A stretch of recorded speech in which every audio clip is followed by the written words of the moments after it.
It never begins with shouting. That is what makes moments like this so unsettling. The real fracture does not arrive like thunder. It does not kick down the door.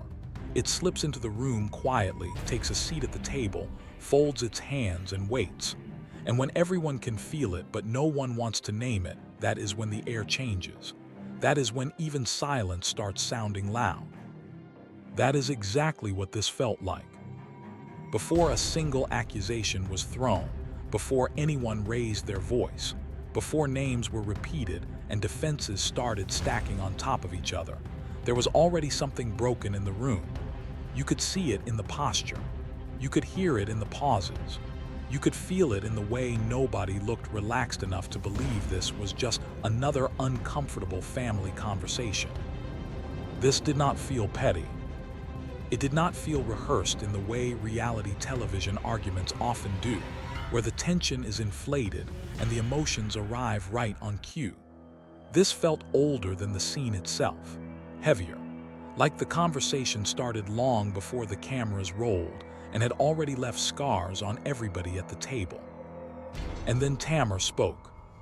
Not with chaos, not with tears, not with a dramatic explosion meant to shock an audience. She spoke like someone who had replayed this moment in her mind 100 times. Measured, direct, controlled. And somehow that made it hit even harder. Because when a person is emotional, people often dismiss them. They call them unstable, dramatic, impulsive. But when someone sounds calm while describing a deep hurt, it lands differently. It feels less like a reaction and more like a record, less like a meltdown and more like testimony. That is what made the room freeze.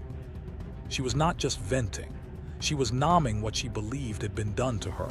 She was describing betrayal in a language more chilling than anger, certainty.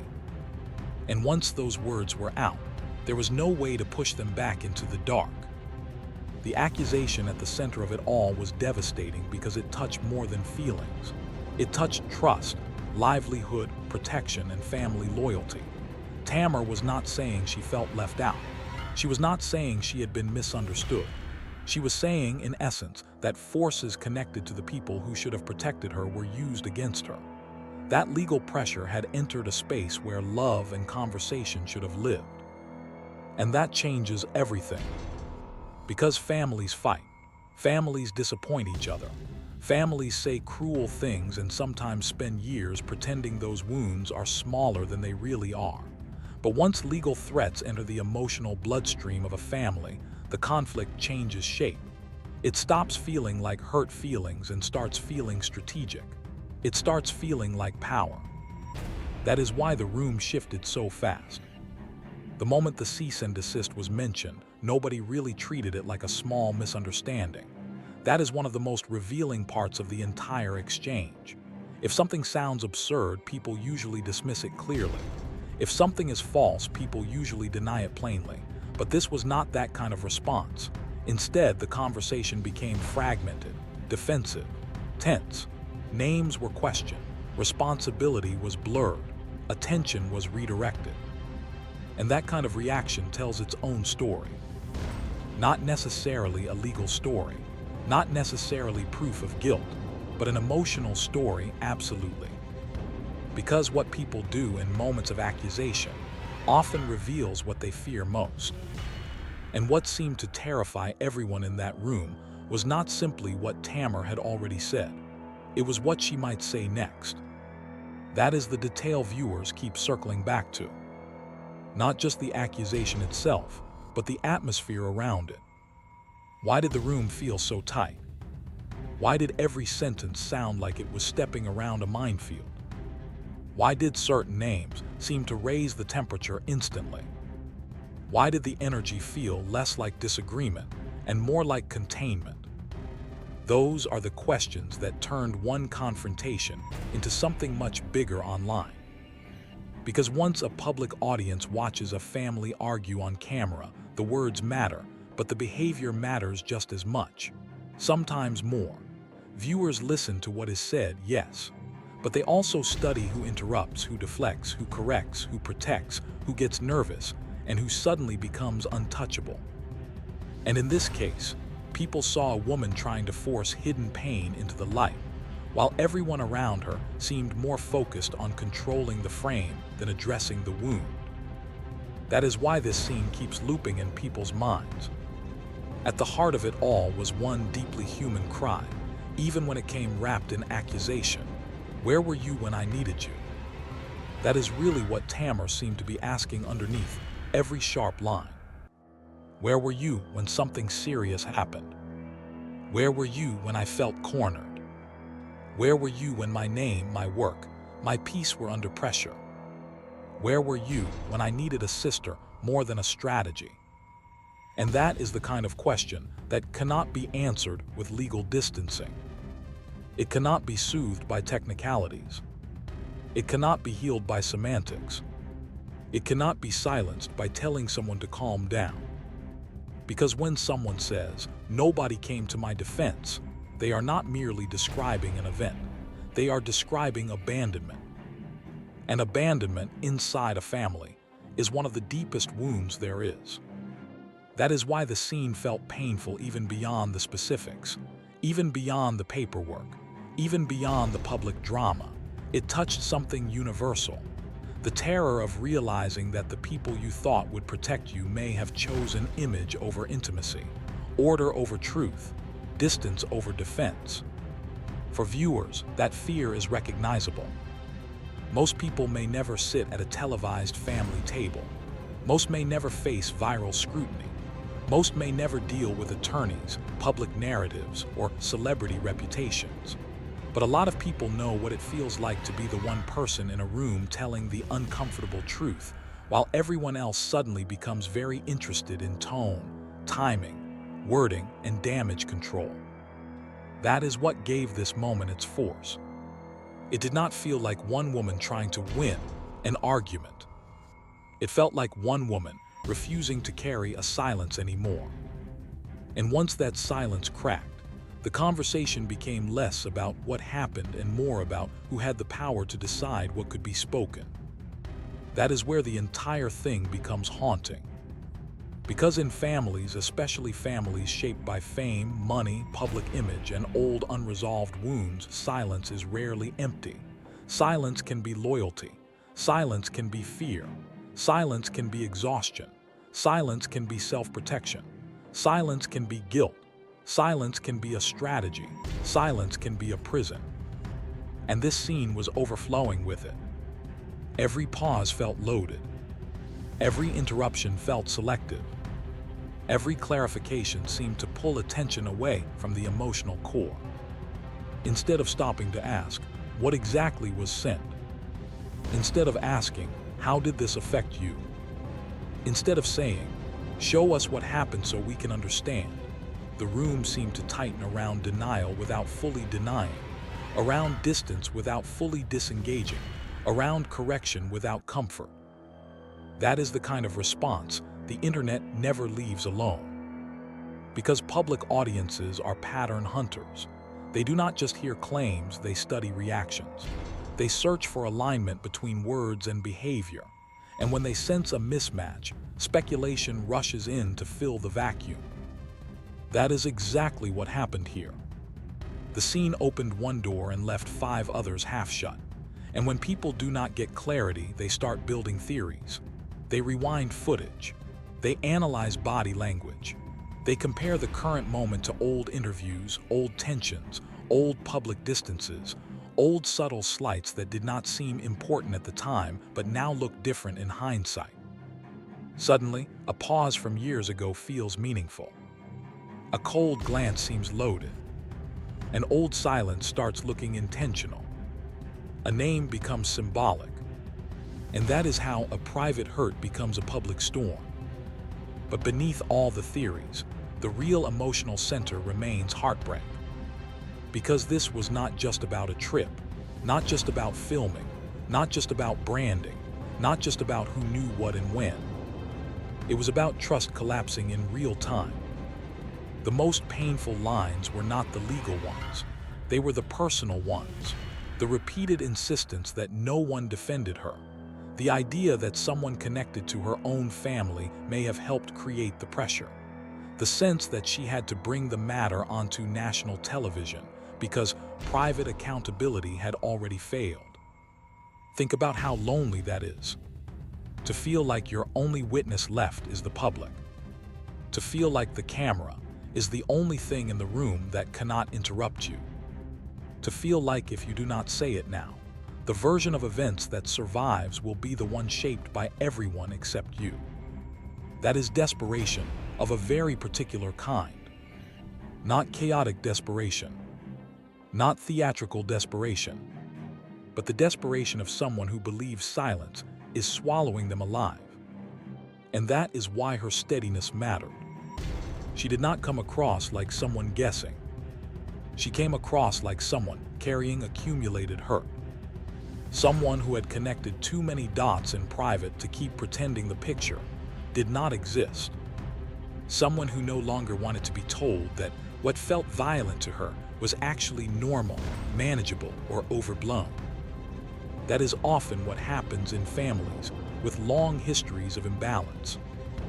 One person becomes the difficult one because they say out loud what everyone else has quietly agreed to step around. The truth teller becomes the problem. The emotional one becomes the liability. The one who names the fracture becomes the one blamed for making the room uncomfortable, as if the discomfort began with their words instead of the wound itself. And that dynamic felt painfully visible here. Even the repeated pressure to narrow down who she meant carried a deeper emotional texture. On the surface, it sounded like a demand for clarity. But to many viewers, it felt like something else too. An attempt to isolate the accusation, separate the group from the damage, and force the conflict into a smaller frame that could be easier to contain. But Tammer did not seem interested in making it smaller. Because to her, it was not small. It was not one act in isolation. It was a pattern, a chain, a climate, a collective failure of protection. That is why she kept returning to the same themes. Not because she had nothing else to say, but because trauma often circles the same wound. Hurt repeats itself when it has never been answered. Betrayal revisits the same door when no one opens it honestly. So she repeated. She emphasized. She drew the line again and again. And each repetition seemed to say, "You will not minimize this while I am still in the room." That is powerful, but it is also tragic. Because once a conversation reaches that point, resolution becomes almost impossible in the moment. Not because healing is impossible, but because nobody at the table is operating from the same emotional reality anymore. One person is speaking from injury, another from defense, another from image protection, another from confusion, another from loyalty, another from fear. And fear, more than almost anything else, rearranges the truth in real time. You can hear it when certain names come up, and the room sharpens immediately. That detail mattered enormously. In any family argument, there are always names that carry extra voltage, names tied to hierarchy, influence, history, or public mythology. The moment one of those names is spoken, the argument is no longer simply about feelings. It becomes about structure, about who can be criticized and who cannot, about which person represents not just themselves, but an entire identity the family is invested in preserving. That was one of the most revealing emotional turns in the whole scene. Because the protective response did not feel casual. It felt urgent. It felt instinctive. It felt like a line nobody wanted crossed on camera. And when audiences see a line like that, they immediately start asking why that line matters so much. Is it because that person is innocent? Is it because that person is powerful? Is it because that person is central to the family's public image? Is it because bringing them into the story threatens more than the immediate argument? Is it because numbing them could connect dots that nobody wants connected? Those questions do not prove anything, but they explain why the scene struck such a nerve. Because people are not just watching conflict, They are watching boundaries reveal themselves. And boundaries tell you where the real pressure lives. Then there is the matter of the address, one of the most chilling pieces of the entire confrontation. Because once someone says their personal information was shared without consent in the context of conflict, the emotional ground drops out from under the conversation. It stops being abstract. It stops being procedural. It becomes intimate in the worst way. Exposure, access, vulnerability, the feeling that the walls around your life were opened from the inside. That is the kind of betrayal people do not easily recover from. A family argument can be ugly and still survivable, but the suggestion that private information traveled through trusted hands towards someone perceived as threatening creates a different kind of fear. It says, not only was I not protected, I may have been made reachable. That is not small. That is not dramatic exaggeration. That is not something a wounded person simply forgets. And once that possibility enters the room, the emotional stakes rise far beyond ordinary sibling fallout. So when viewers watched the scene, many were not responding only to celebrity drama. They were responding to the texture of betrayal itself. The way it sounds when someone realizes the danger may not have come from strangers alone, but from doors opened by those closest to them. That pain is immediate, primitive, humiliating, because betrayal from family does not only hurt, it disorients. It scrambles your entire memory of safety. It makes you question every previous silence, every unexplained distance, every moment you once dismissed because you wanted to keep believing in the bond. And once that process begins, the past changes shape. That is another reason this scene hit so hard. It made viewers feel like they were watching years of buried tension burst through one narrow opening. Not a random argument, not a single disagreement, but sediment finally cracking under pressure. The words may have been about a letter. The emotions were about much more. Recognition, protection, truth, loyalty. Who gets defended? Who gets managed? Who gets believed? Who gets sacrificed to preserve peace? These are ancient family questions. That is why a scene like this resonates so far beyond celebrity culture. Most people have sat at some version of that table in their own lives. Maybe not literally, maybe not with cameras, but emotionally. A table where one person is trying to say, "What happened to me matters." And the room answers, "Can you say it in a way that inconveniences us less?" A table where the truth is not argued on its substance, but negotiated according to who can bear its consequences. A table where the most painful part is not even the original injury. It is the realization that your pain is being treated like a management issue. That is what this felt like. And perhaps the most haunting part of all is that there was no catharsis, no clear resolution, no moment of relief, no comforting turn where someone broke down, reached across the table, and chose love over strategy. Instead, the scene ended the way many real family fractures do, not with closure, but with sharper uncertainty. No one fully confessed. No one fully reassured. No one fully dissolved the fear. And that absence became the loudest thing left behind.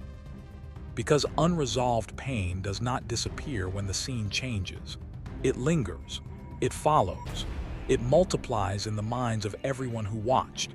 It becomes the kind of moment people revisit because it feels like the emotional truth was bigger than the visible facts. That is why the clip keeps living. Not because it was the loudest confrontation ever filmed. Not because it delivered a perfect reveal. But because it captured something harder to shake. The feeling of watching a woman stand in a room full of people connected to her by blood and fame, and still look utterly alone. Alone in what she knew. Alone in what she felt. Alone in her insistence that what happened was serious. alone in her need to put it on record. And there is something devastating about that image. Because loneliness hits differently when it happens in public and in proximity to your own family. When you are surrounded and still unsupported, seen and still unprotected, answered without being heard. That is what gave this moment its lasting emotional force. It was not just confrontation. It was isolation with witnesses. And the audience became those witnesses. Maybe that is why so many people cannot stop replaying it. Because beneath the names, beneath the legal language, beneath the celebrity of it all, they recognize a familiar ache. The ache of trying to tell the truth in a room invested in controlling it. Whether every claim can be proven is one question. But emotionally, one reality was impossible to miss. This woman believed she had been failed, and the people around her did not know how to meet that belief with tenderness. They met it with tension, with caution, with red lines, with containment. And when tenderness is missing from a family reckoning, audiences notice. Because even viewers who do not know the backstory can feel when compassion should have shown up and did not. In the end, maybe that is the deepest reason this moment feels bigger than one scene. It is not just about what was said. It is about what a family looks like when trust has thinned so badly that even a conversation feels dangerous, when language sounds like evidence, when names sound like alarms, when truth sounds expensive, when protecting the brand seems easier than protecting the bond, when a sister has to use a camera as a witness because private loyalty no longer feels dependable. That is not just drama. That is grief in real time. Grief for what the family once was. Grief for what trust should have been. Grief for the possibility that some fractures grow so public because they were ignored for too long in private. And that is why the final feeling this scene leaves behind is not triumph. It is sadness. Heavy sadness. The sadness of watching people who share blood speak like adversaries. The sadness of seeing pain answered with posture instead of comfort.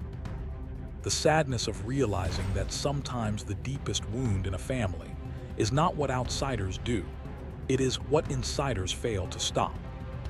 By the time the scene is over, the biggest question is no longer just, who was right? It becomes something more painful. How long had this been building? How much had already happened before anyone said it out loud? How much of the damage came not from one act, but from the silence surrounding it? And what happens to a family when protecting the narrative becomes more urgent than protecting each other? That is the real heartbreak. Because once those questions exist, they do not leave quietly. They stay. They echo. They follow every replay. And maybe that is why this moment feels less like entertainment and more like a rupture the audience was never supposed to witness so clearly. What we saw was not simply conflict. We saw the cost of speaking. We saw the cost of not being defended.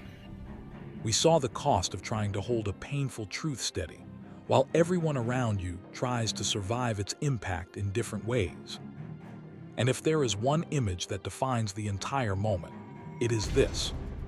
Not the shouting, not the accusation, not even the names, but a woman sitting in a room full of family, speaking with the steadiness of someone who knows that once she starts, she may lose whatever fragile piece remained, and speaking anyway. That is why people are still talking about it. Because whether you saw a breakdown, a reckoning, a plea, or a warning, one thing is undeniable. It did not feel fake. It felt like the kind of moment that only happens when pain has been swallowed for too long and finally refuses to stay buried. And those moments always leave a mark. So now the question is not only what happened in that room. The deeper question is what had been happening for years that made this room possible. What silence had become normal. What fear had become routine. What loyalty had become conditional. What truth had become too dangerous to say unless cameras were rolling? That is the story still hanging in the air. Not neatly resolved, not cleanly answered, but alive. And maybe that is what makes it unforgettable. Because when people act like something is too dangerous to say plainly, the silence itself becomes part of the story. And in this case, that silence said a lot.